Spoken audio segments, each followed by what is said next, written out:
விவசாயிகள் கவனத்திற்கு ஒரு நவீன உரம் வந்திருக்கு. இப்போ கலப்புறம் அதோடைய தன்மையை நீங்கள் பாருங்கள்.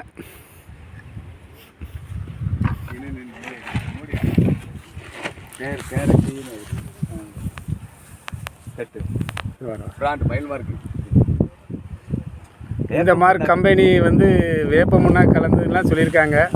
ஆனால் விவசாயம் வந்து பாருங்கள், அதை கரைச்சி பார்க்கும்போது அதில் என்ன இருக்குன்னு பாருங்கள். இப்போ உங்கள் கண் முன்னாலே பாருங்கள்.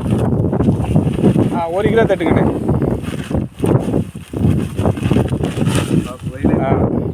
1 கிலோ இருக்கும். அதை கரைங்க.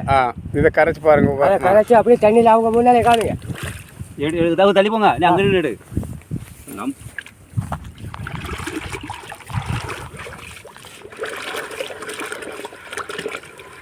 இந்த சாக்கு எடுக்கணும் மக்கா தட்டி அதை காமிக்கிறது. கூட கொஞ்சம் தண்ணி தரணும்.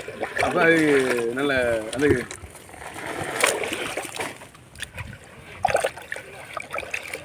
Pure white.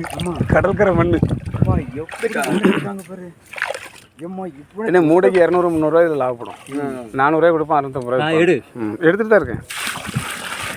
அதோட ஒன்றும் இல்லையே, செவ்வாழையும் இதுதான். என்ன இது பொடி என்னோட லைட்டாக கொஞ்சம் தண்ணி ஊற்றி லைட் அளவுக்கு அப்புறம் தண்ணியாக கரெக்டாக இருக்காது. மணலே தெரிஞ்சிடுவோண்ணே. ஆமாம், அது தட்டுனா அதோட முடிஞ்சு வீடு கட்டிக்கலாம். அந்த சாக்கு எடுக்கணும். இல்லை கீழே தட்டி எடுக்கிறதுக்கு வீடு கட்டுறதுக்கு மணல் வேணுமா?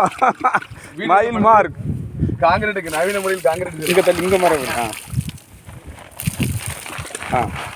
அந்த மயில் பிராண்டை மேலே தூக்கி விடுங்க. மயில் பிராண்டை மேலே அப்படிதான்.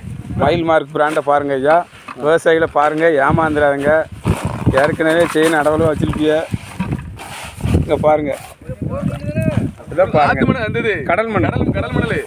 இந்த கடல் மண்ணை தான் இந்த மயில் மார்க் கம்பெனி வந்து விவசாயிகளுக்கு கொடுக்காங்க. விவசாயிகளுக்கு இதால் வந்து ரொம்பவும் கடனுக்குள்ளாகி தான் செய்தாங்க. எந்த வித மகசூல் இருக்காது. 1 கிலோவுக்கு 1 கிலோ மணல்.